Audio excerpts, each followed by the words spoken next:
You may wonder if the Pokemon anime series still sees censorship or heavy localization changes when released in the West. While Censored Gaming and others may often report on the types of edits that companies like 4Kids used to commonly make, such as toning down violence or suggestive content, all of this is a very long time ago now. 4Kids stopped working on the show in 2005, and ever since then the Pokemon Company International has handled the Western production of these shows. It's rare that modern Pokemon gets the types of changes that we used to see while it's under 4Kids' wing, and part of this can possibly be attributed to the Japanese originals rarely straying into anything that could be seen as inappropriate. However, changes will sometimes still be made, and today we'll be taking a look at a change that was made to the anime short Hoopa the Mischief Pokémon. This short is one of the most recent special side story episodes released in the West. It was originally released on DVD in Japan along with pre-ordered tickets for the 18th Pokemon movie in a promotion held at Japanese convenience stores. Since then, it has also been made available on the Japanese YouTube channel and US Pokemon website, both for only a limited time, and it has also been broadcast on Canadian TV.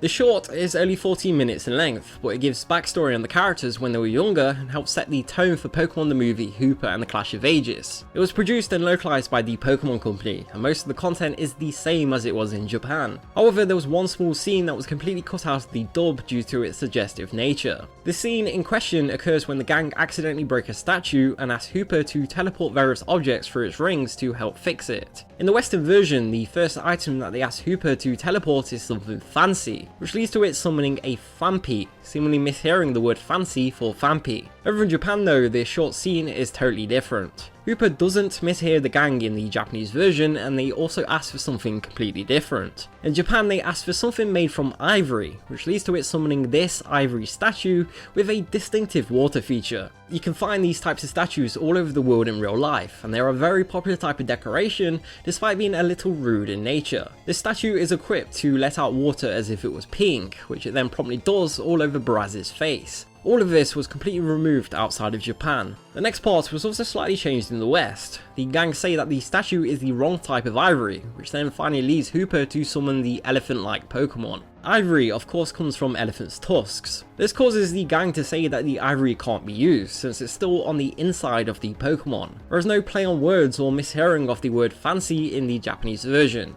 There is no official explanation for why these changes were made, but it's likely that it was felt that the statue scene would have been either inappropriate for younger audiences, or possibly that Western TV stations would have had an issue with it. As for changing ivory to the word fancy, elephants being hunted for their tusks is a very controversial subject and is banned in most parts of the world, due to it rapidly leading the animals to extinction. This is possibly the reason why the localizers decided to change the word. As mentioned though, these types of edits to Pokemon are pretty rare nowadays, but they do still happen every now and again. If you know of any other modern changes to the show that you'd like to see a video about, then please let Censored Gaming know in the comments, as well as any other ideas for future videos, and until next time, thank you for watching.